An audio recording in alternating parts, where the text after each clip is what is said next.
In the 1970s, U.S. reconnaissance satellites monitoring Soviet air bases detected signs of secret tests involving a new type of combat aircraft on satellite imagery.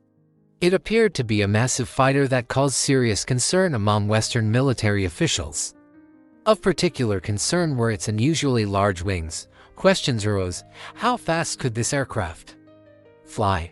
And did the U.S. Air Force or any other country in the world have aircraft capable of countering it? At the time, Americans knew almost nothing about the capabilities of this fighter. The only sources of information were blurred satellite images, however. Soon they received unexpected help that changed everything. The Soviet Union lost one of its most experienced pilots. On September 6, 1976, Senior Lieutenant Viktor Belenko, deputy commander of a MiG-25 Interceptor Squadron, said goodbye to his wife Lyudmila, kissing her before another workday.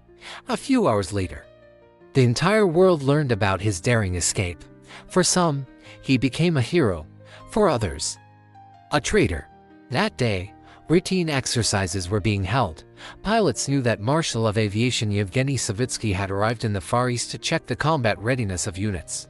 During the training flight, planes were only fueled to 80%. But on that day, Belenko reported a technical malfunction with his aircraft. Because command was preoccupied, the issue was postponed and a different plane was assigned, already fully fueled, to be ready for an unexpected combat sortie around Tepi. Radar stations lost contact with one of the fighters. Reserve planes and helicopters were immediately scrambled. Meanwhile, a new target was detected moving toward the Japanese island of Hokkaido. Presumably fearing interception, Belenko flew at low altitude and headed toward his destination. Soon, he was over a civilian airport. Fuel reserves were nearly depleted. The pilot began descending to land, but the runway was occupied by a passenger Boeing. A collision was narrowly avoided. The runway turned out to be too short. A MiG overshot it by 250 meters, knocking down antennas. The braking parachute helped stop the aircraft. The fuselage remained largely undamaged. After exiting the cockpit, Belenko climbed onto the wing, pulled out a pistol, and fired 2 warning shots. Several minutes later, police and airport personnel arrived at the scene. The young man immediately surrendered. Flights at the airport were suspended for 5 hours, during which time the aircraft was covered with a tarp and removed from the runway. Viktor Belenko was born on February 15, 1947, in Nalchik, into a working-class family. After his parents divorced, he stayed with his mother. But at the age of 2, she abandoned him, and he was raised by relatives, then by his father and stepmother. In 1965, he graduated from school with a silver medal. Before military service, he worked at factories in Omsk, attended night school, and received a recommendation to flight school. He also completed 1 semester at a medical institute and participated in a DASOF Aviation Club. In 1971, he graduated from the Higher Military Aviation School for Pilots. He worked as an instructor at the Stavropol Aviation School. During his service, he was positively regarded, was a member of the CPSU, and participated in Komsomol and party organizations. In 1975, upon personal request, he was transferred to the Far East, where he was appointed senior pilot of the 530th Fighter Aviation Regiment of the 11th Air Army of the PVO. The primary aircraft he flew was the MiG-25P. 22 days after the defection, on September 28, 1976, TASS published an official statement on behalf of the Soviet Ministry of Foreign Affairs. It stated that the pilot had made a forced landing in Japan and that urgent action was required to return both him and the aircraft. The press claimed that Belenko was allegedly under duress. On September 28, the pilot's wife and mother arrived in Moscow, and a press conference was held with them. The women pleaded to send their loved one home. That same day, the Soviet government declared that Japan's detention of the aircraft would have international consequences. Negotiations began between the Soviet foreign minister and his Japanese counterpart. Japan explained that a criminal case had been opened regarding the incident, as the officer had violated state borders. The aircraft was considered physical evidence, so its return was not possible at the time.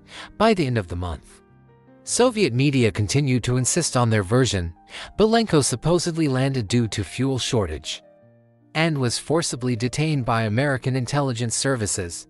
Meanwhile, on September 19th, CIA Director George H.W. Bush called the incident a major intelligence success.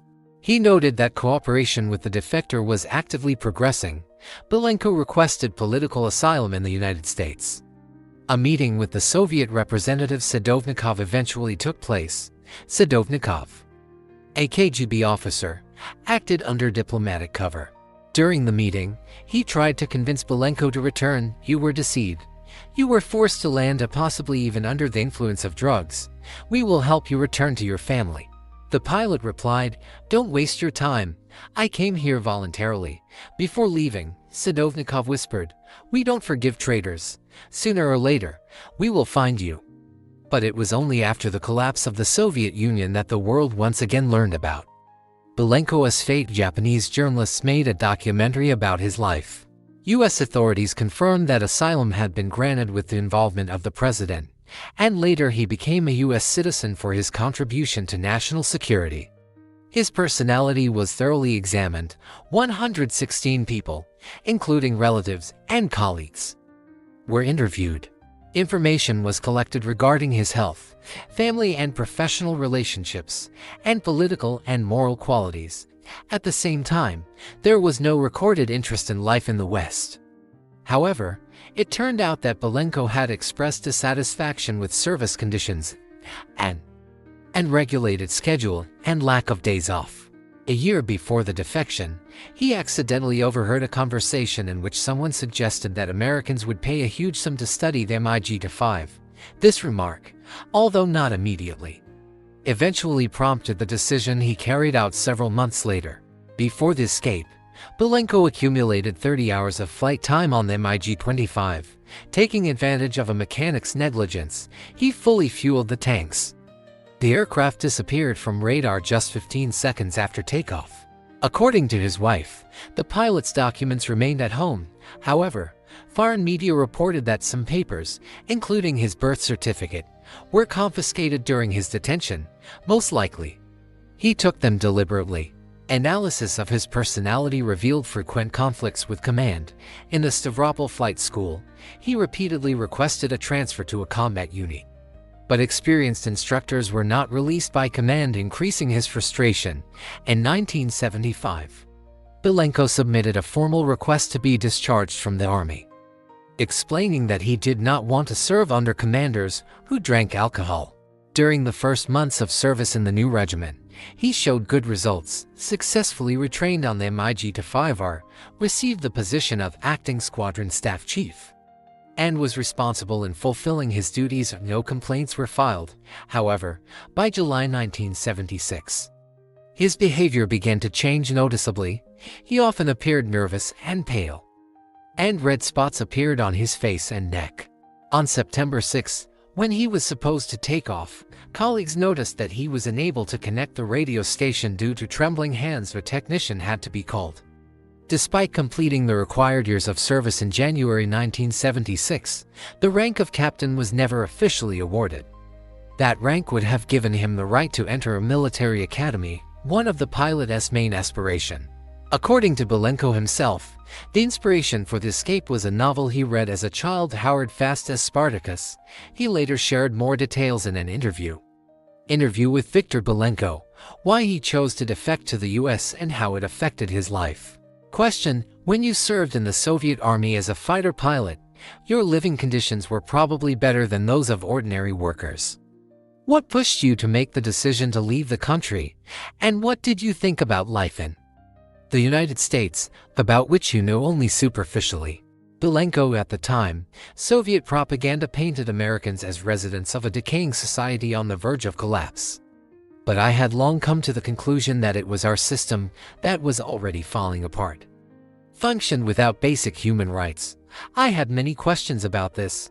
I'm a technical person, an engineer by thinking.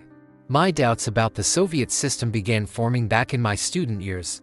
For example, if the US is so bad, How did they manage to send a man to the moon and bring him back?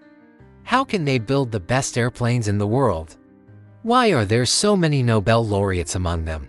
If I had voiced such questions aloud back then, especially in the late 1960s, I could have been sent for psychiatric treatment. So I came to my own conclusion.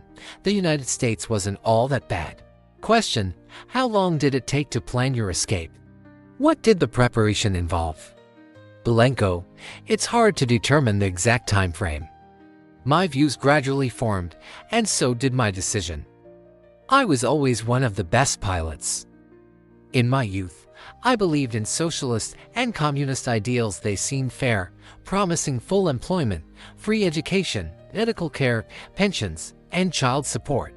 But over time I realized these ideas only served the elite party members. I understood that I couldn't change the system or even live a normal life within it.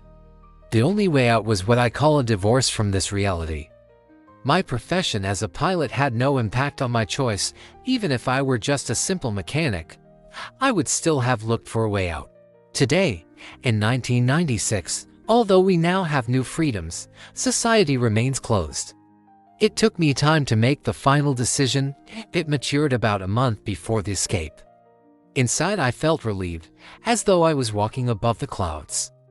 I felt freedom for the first time in my life. But for the plan to work, two factors were needed: good weather over Japan and a fully fueled tank. For everything to align, it took an entire month. During this time, I diligently carried out my duties so as not to rouse suspicion. Command even considered promoting me.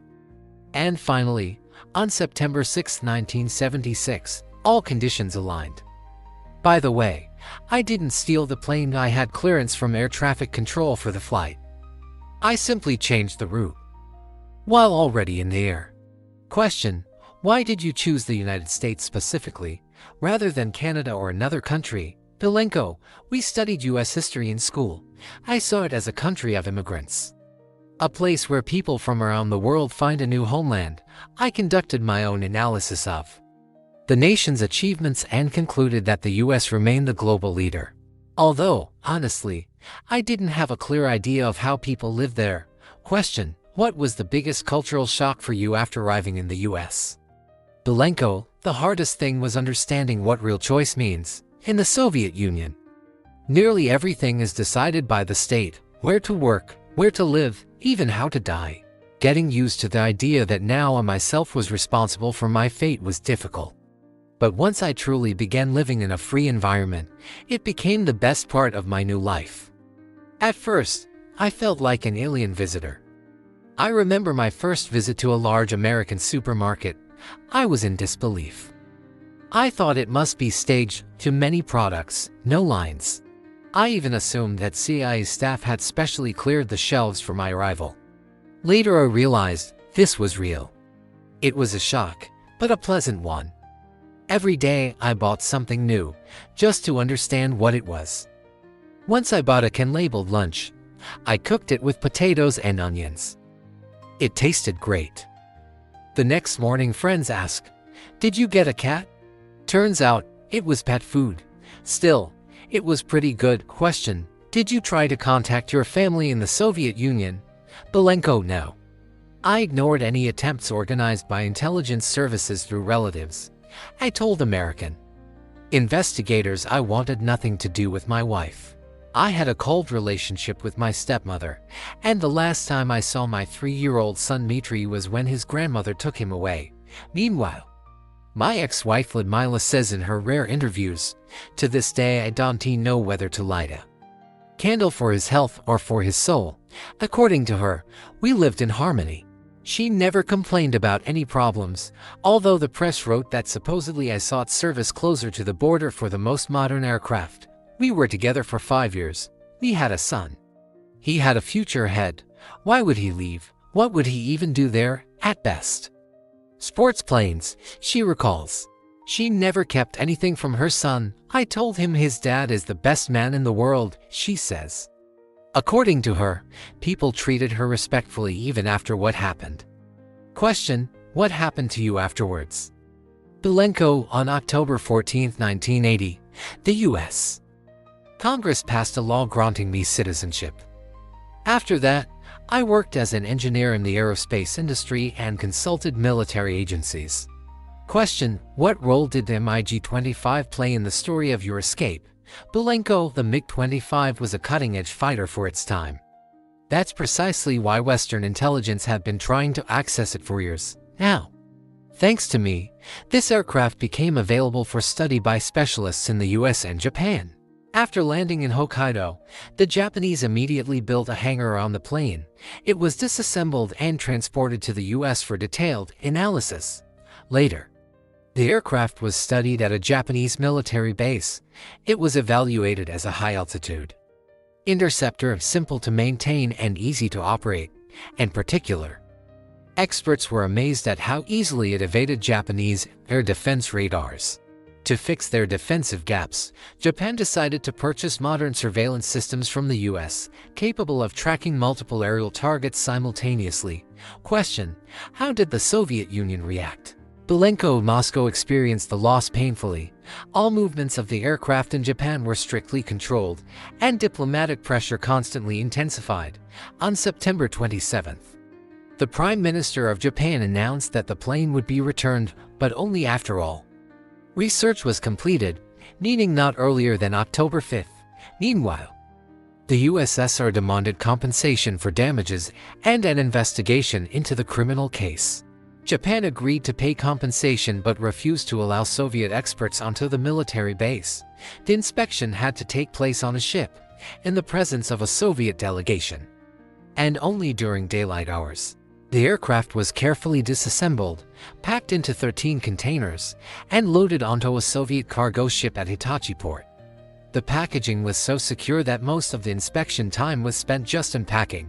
Soviet specialists, including Lev Shinji, recalled that the Americans deliberately slowed down the process to hide the full extent of what had been learned. Ultimately, the Japanese presented a bill for damage to 2 antennas during landing, $40,000. The US paid, and on November 15, 1976, the aircraft left Japanese territory. Incidentally, I oppose the quick return of the plane, suggesting it should continue to be studied for several more years. Question: what happened to the aircraft after its return? Belenko: after being returned, the MiG-25 underwent modernization. Soviet specialists, including Shengalea, conducted extensive work. However, American media actively criticized its design, pointing out the use of outdated electronic technologies. Instead of transistors, vacuum tubes were used, making it seem as if the USSR was stuck at a Stone Age level. Eventually, the aircraft was reassembled but never flown operationally again. It became a training aid at one of the Soviet Air Defense Forces military aviation schools. For the development of this aircraft, Soviet aircraft designers applied advanced technologies. The fuselage was welded and made entirely of high-strength steel. Traditional aluminum, commonly used in aviation, was avoided due to its inability to withstand extreme temperatures.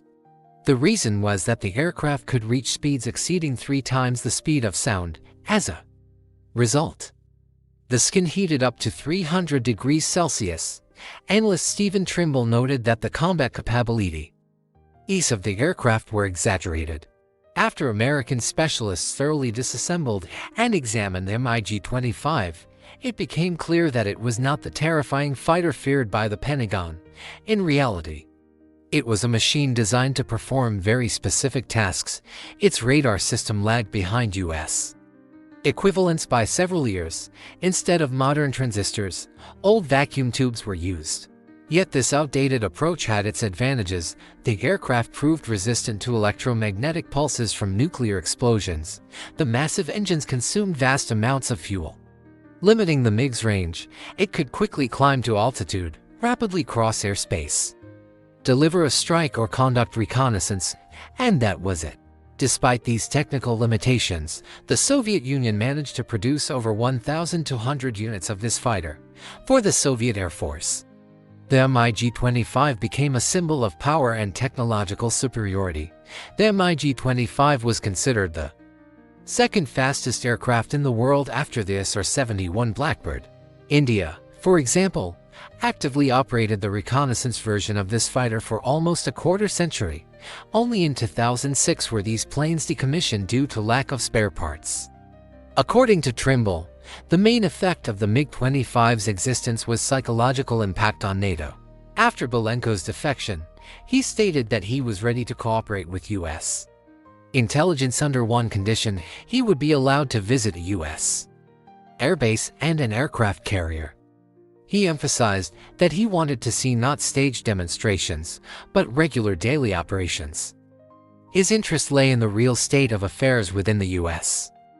Air Force and Navy, rather than pre-prepared events. At the end of 1976, Belenko visited Langley Air Force Base. There, he was given the opportunity to work on an aviation flight simulator usually used for pilot training. At that moment, two technician operators were finishing their session. What he saw astonished the former Soviet pilot. He noted that in the USSR, such devices were used only formally, and access to them was limited even for experienced pilots. Another unexpected observation was the relationship between officers and enlisted personnel. Such relaxed communication was impossible in the Soviet Army. In January 1977, Belenko visited the aircraft carrier John F. Kennedy, which was stationed at a U.S. naval base. There, he met the ship's crew, had a meeting with sailors and pilots, and was offered standard Navy rations. He was asked to explain how Soviet pilots operated during intercept missions. U.S. pilots highly praised his professionalism and flying skills. According to Rear Admiral Roger Box, head of the U.S. Navy's instructor training program, Belenko was amazed by the coordinated deck operations. He refused to go down to his cabin and chose instead to stay overnight on the open deck, watching takeoffs and landings as he left the ship. Belenko admitted that initially he thought everything was a staged demonstration. But when he saw how operations continued without pause, round the clock, he realized such complex coordination could not have been arranged just for one observer. During his first months in the U.S., Belenko became the constant focus of attention from the CIA, military analysts, doctors, and psychologists. At the same time, he began actively learning English through a college-level program allowing him to communicate directly with experts without interpreters. As one intelligence officer noted, beyond delivering the actual aircraft, Belenko himself was a real treasure trove of information, from tactical usage to internal processes within the Soviet Air Forces. 3 months after arriving in the U.S., intelligence officials noted that it might take up to another year to fully extract all available information. That's how valuable this former pilot turned out to be. Later, Belenko lived in Washington, working as a consultant for government agencies and defense companies involved in aviation. He also participated in advertising projects. After moving to the U.S., Viktor Belenko actively took part in various events. He was invited to give lectures at military academies, collaborate with American companies, and appear as an expert on television and in print media. Over the years living in America, he established warm contacts with instructors, professors, and graduates of well-known flight schools.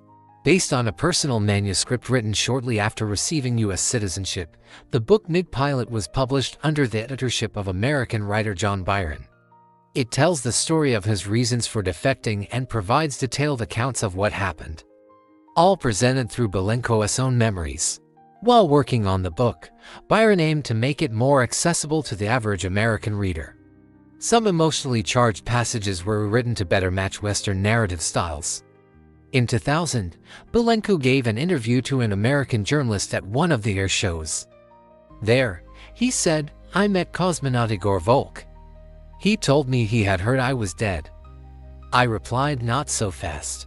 The KGB actively spread rumors about my murder to scare away potential followers. The Soviet investigation revealed numerous abuses by the party and ruling elite. These actions were widespread and included, in particular, indifference toward the fate of officers who conscientiously fulfilled their duties against the backdrop of others' pursuit of career advancement. High-ranking officers of the Soviet Air Defense Forces were held accountable for disciplinary violations and found guilty of organizing flight safety measures and monitoring pilot performance. Viktor Ivanovich Belenko, born in 1947, was sentenced in absentia by the Supreme Court of the Russian SFSR under Article 64 of the Soviet Criminal Code, treason to the motherland. The verdict called for the harshest punishment, execution by firing squad.